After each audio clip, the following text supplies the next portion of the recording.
श्री शिवाय नमस्तुभ्यम दोस्तों। सबसे पहले आप लोग एक वीडियो देख लो जो कि पंडित जी ने खुद अपने मुखारविंद से कही है और उसमें क्या बात कही है वो आप एक बार ध्यान से सुन लेना। कल 16 तारीख को जो जन्मदिन का उत्सव मनाने के लिए आप लोगों से विनम्र निवेदन करा गया है, हम तो आपसे इतना ही कहेंगे कि आपके इस बेटे को, आपके इस भाई के लिए कल इतना सा काम जरूर करना कि 16 जून को प्रत्येक शिव मंदिर में एक दिया जला देना और एक लोटा जल चढ़ाना।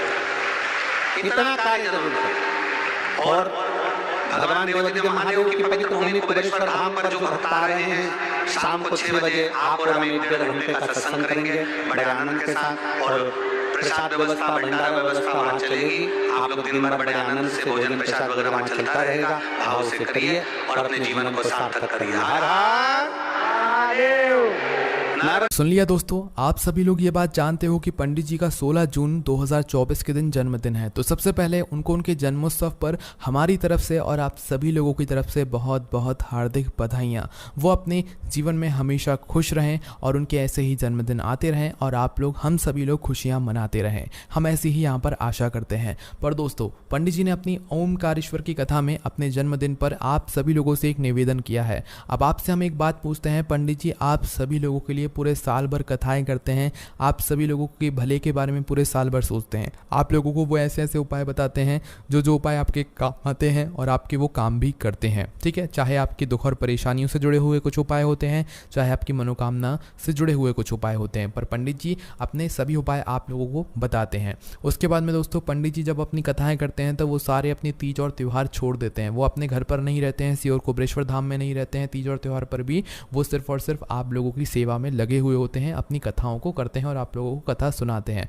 तो दोस्तों, जो व्यक्ति, जो पंडित जी आप लोगों के लिए पूरे साल भर सोचते हैं, तो उन पंडित जी ने आप सभी लोगों से उनके जन्मदिन पर एक निवेदन किया है। तो आप लोगों को ये निवेदन उनका ज़रूर मानना है। और दोस्तों, ये निवेदन अगर आप लोग मान लेते हो, क्योंकि दोस्तों एक बात और है, क्योंकि पंडित जी का जन्मदिन 16 जून के दिन पड़ रहा है और 16 जून के दिन गंगा दशहरा भी है। इसलिए दोस्तों, जो पंडित जी ने उपाय बताया है वो उपाय पंडित जी के लिए भी आप लोग कर सकते हो और गंगा दशहरा के उपलक्ष्य में उस उपाय को करने का फल आपको बहुत जल्दी और बहुत बड़ा होकर भी मिलेगा। इसलिए मौके को अपने हाथ से बिल्कुल भी मत जाने देना और जल्दी से ये वाला उपाय ज़रूर करना। ठीक है, पंडित जी के जन्मदिन के लिए या पंडित जी के लिए ये वाले उपाय आप लोग ज़रूर करना, जो कि पंडित जी ने अभी अपनी आज की शिव महापुराण कथा में यहाँ पर बताया हुआ है। तो दोस्तों, पंडित जी ने निवेदन किया है कि भाई जो लोग सीहोर कुबेरेश्वर धाम आ रहे हैं उनके जन्मोत्सव को मनाने के लिए, भाई उनका बहुत बहुत स्वागत है। और सभी लोगों को पंडित जी ने आमंत्रण भी दिया है। जो लोग चाहें वो लोग सीहोर कुबेरेश्वर धाम आ सकते हैं। पंडित जी का जन्मदिन वहाँ पर मनाया जाएगा। शाम 6 बजे के बाद से भजन संध्या और प्रवचन का कार्यक्रम वहाँ पर शुरू हो जाएगा। ठीक है, तो आप सभी लोग जा सकते हो। पर दोस्तों, जो लोग घर पर उपस्थित रहेंगे, जो लोग सीहोर कुबेरेश्वर धाम नहीं जा सकेंगे पंडित जी के जन्मोत्सव में, भाई वो लोग पंडित जी का जन्मोत्सव कैसे घर पर बैठकर मना सकें, तो भाई उनके लिए पंडित जी ने यहाँ पर एक बात कही हुई है और निवेदन किया हुआ है कि भाई जो भी लोग घर पर उपस्थित रहें या जो भी लोग घर पर रहेंगे, वो लोग सीहोर कुबेरेश्वर धाम नहीं आ पा रहे होंगे, तो भाई उन सभी से निवेदन है कि भाई इस दिन पंडित जी के जन्मदिन के दिन 16 जून के दिन हर शिव मंदिर में आप लोगों को जो है जल चढ़ाकर ज़रूर आना है। मतलब कि हर शिव मंदिर में 1 लोटा जल और 1 शुद्ध देसी गाय के घी का दीपक आप लोगों को जला कर आना है। अब ये पंडित जी के जन्मदिन के लिए आप लोग जला लो या खुद के लिए जला लो या गंगा दशहरा के लिए जला लो, पर पंडित जी ने आप लोगों से ये सभी बातें निवेदन करी हुई हैं। पर दोस्तों, इसमें भी बहुत बड़े बड़े प्रश्न निकल कर आते हैं कि जो 1 लोटा जल हमें पंडित जी ने बताया हुआ है वो हमें सादा जल लेकर जाना है या उसके अंदर गंगा जल डालकर लेकर जाना है, और जो दीपक का पंडित जी ने हमें बताया वो दीपक आखिर हमें तैयार कैसे करना है, और उस दीपक को सुबह के समय लेकर जाना है कि शाम के समय लेकर जाना है, ये सारी जानकारी हम आपको इस वीडियो में अभी अब बता देते हैं। तो सबसे पहली चीज़ दोस्तों, पंडित जी का जो जन्मदिन है वो भी साल में एक बार आता है और जो गंगा दशहरा का दिन है वो भी साल में एक बार आता है। गंगा दशहरा का दिन ऐसा दिन होता है जिस दिन आप अपने बहुत तरीके के पापों से मुक्ति पा सकते हैं और भगवान का आशीर्वाद प्राप्त कर सकते हो। और दोस्तों, जो पंडित जी पूरे साल भर आपको उपाय बताते हैं, पूरे साल भर आपके लिए अपना घर छोड़कर जो है बाहर बाहर कथाएं करते हैं, उनके जन्मदिन पर आप लोगों को ये काम तो ज़रूर करना चाहिए जो पंडित जी ने आप सभी लोगों से निवेदन किया हुआ है। तो दोस्तों, पंडित जी ने सीधी सी बात ये कही हुई है कि भाई उनके जन्मदिन पर या 16 जून के दिन आप लोगों को अपने घर के पास में जो शिव मंदिर हो वहाँ पर जल चढ़ाने और दीपक लगाने ज़रूर जाना है। ठीक है, पर दोस्तों गंगा दशहरा का दिन है, तो भाई गंगा दशहरा के दिन गंगा जल का बहुत ही बड़ा और विशेष महत्व होता है। तो यहाँ पर भी हम आपको एक बात बता देते हैं कि अगर आप लोग गंगा दशहरा के दिन गंगा में स्नान कर सकते हो तो भाई ये आपके लिए एक बहुत सौभाग्यपूर्ण बात होगी। तो अगर आप लोग चाहें तो भाई गंगा स्नान कर सकते हैं। गंगा मैया के आप आसपास रहते हैं तो आप आप लोगों को गंगा दशहरा के दिन गंगा मैया में स्नान ज़रूर करना चाहिए। और ये गंगा मैया में स्नान करने का जो समय होगा ये ब्रह्म मुहूर्त का समय होगा, मतलब जितना जल्दी हो सके सुबह सुबह आप गंगा मैया में स्नान करना गंगा दशहरा के दिन, है ना। और इस बार गंगा दशहरा 16 जून का ही पड़ेगा, जिस दिन पंडित जी का जन्मदिन भी यहाँ पर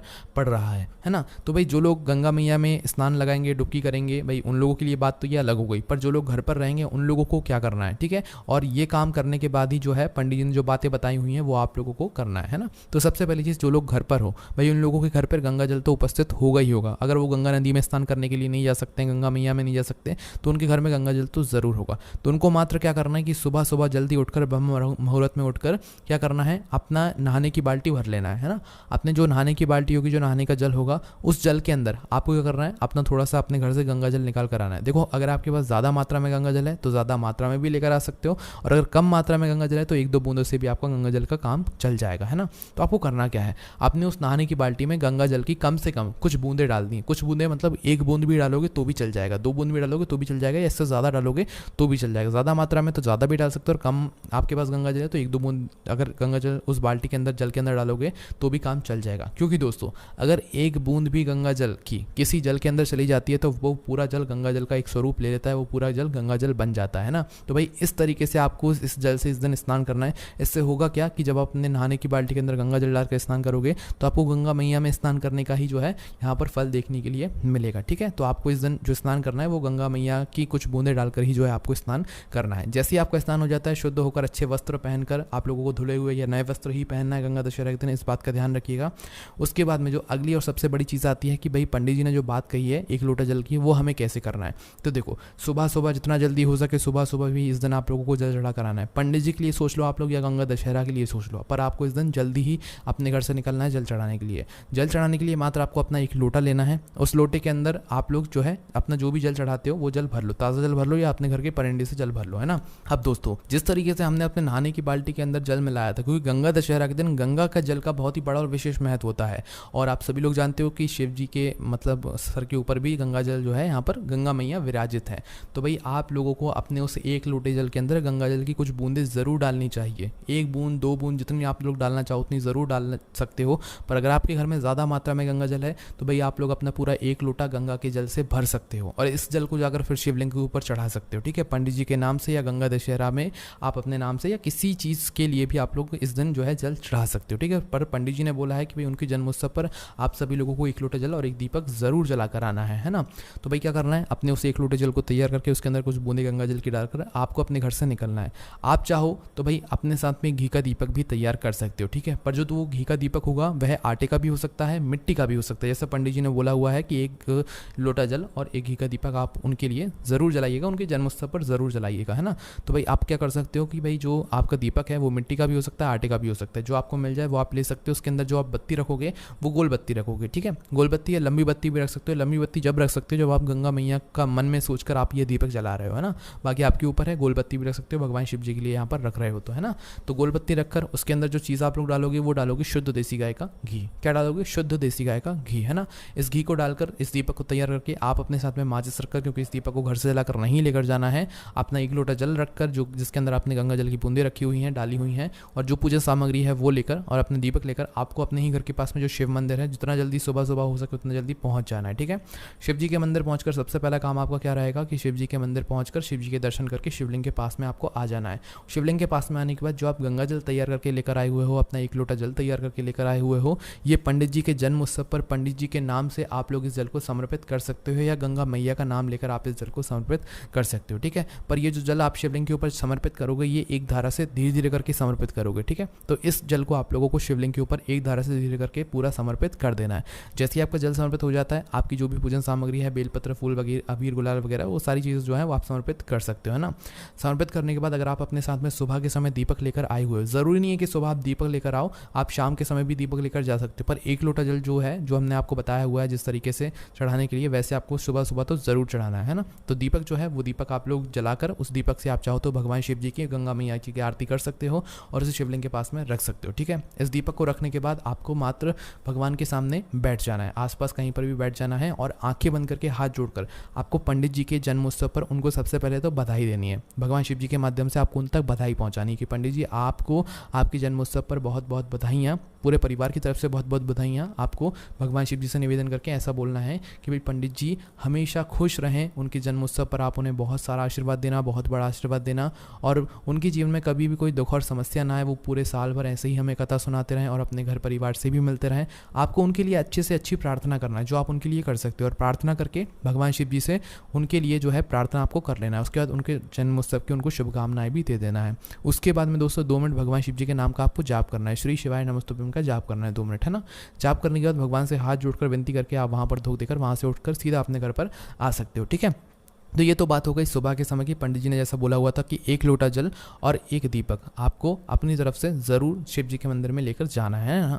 पर दोस्तों जो लोग सुबह ये काम ना कर पाएँ वो लोग शाम के समय भी कर सकते हैं, या जो लोग सुबह 1 लोटा जल लेकर गए हों, दीपक ना लेकर गए हों, तो वो शाम के समय भी दीपक लेकर जा सकते हैं ना। तो शाम के समय दोस्तों 6 बजे से लेकर रात 8 बजे के बीच में कभी भी आप लोग जो है ये वाले उपाय कर सकते हो। शाम के समय जा रहे हो तो भैया अपने 1 लोटा जल लेकर जाने की बिल्कुल भी ज़रूरत नहीं है। मात्र थोड़ा सा कुछ गंगा जल अपने साथ में लेकर जाना, किसी भी एक छोटी सी कटोरी वगैरह में। उस गंगा जल को मात्र आप लोगों को शाम के समय जाकर अपना वह दीपक भी अपने साथ में लेकर जरूर जाना। शाम के समय दीपक जलाना जरूरी है। शाम के समय संध्या होती है तो वह दीपक बाती तो वैसे भी होती ही होती है ना। तो भी अपने साथ में थोड़ा सा गंगा जल लेकर और वह दीपक लेकर शिव जी के मंदिर पहुंच जाना, शिव जी के दर्शन करना और शिवलिंग के पास में आकर बैठ जाना। बैठने के बाद आपको क्या करना है, जो गंगा जल आप लोग लेकर आए हो उसे अपने सीधे हाथ की हथेली से थोड़ा सा उसके ऊपर छिड़काव करना है। मतलब शिवलिंग के ऊपर उस गंगा जल से थोड़ा सा छिड़काव कर देना, थोड़ा सा जल छिड़क देना, क्योंकि इस समय या शाम के समय हम ज़्यादातर जो है शिवलिंग पर जल नहीं चढ़ाते हैं। तो थोड़ा सा गंगा जल का छिड़काव करके आपको करना है, उस दीपक को आपको जला लेना है। दीपक को जलाकर आप गंगा मैया की भी आरती कर सकते हो। आप ये समझना आपके सामने गंगा मैया भी विराजित हैं, क्योंकि शिवलिंग के ऊपर ही, शिव जी के ऊपर ही गंगा मैया विराजित होती हैं। तो भाई आपके सामने सभी कुछ है। अगर आप गंगा मैया में स्नान करने भी नहीं जा सके, गंगा मैया की आरती करने भी नहीं जा सके, तो आप शिवलिंग के पास में बैठकर गंगा मैया की आरती कर सकते हो। आपको निश्चित सी बात है कि गंगा मैया में आरती करने का ही यहाँ पर फल मिलेगा। तो अपना दीपक जलाकर शिवलिंग के पास में आप लोग रख देना और गंगा मैया से प्रार्थना कर लेना, शिव जी से पंडित जी के जन्मदिन के लिए प्रार्थना कर लेना, उनको बधाइयाँ दे देना। बस दोस्तों यहाँ पर पंडित जी ने आप लोगों से इतना निवेदन किया है। अब आपके हमने जो भी प्रश्न है उसे आप हमसे कमेंट करके पूछ सकते हैं। ओम नमः शिवाय, जय भोले बाबा श्री शिवाय नमस्तुभ्यम।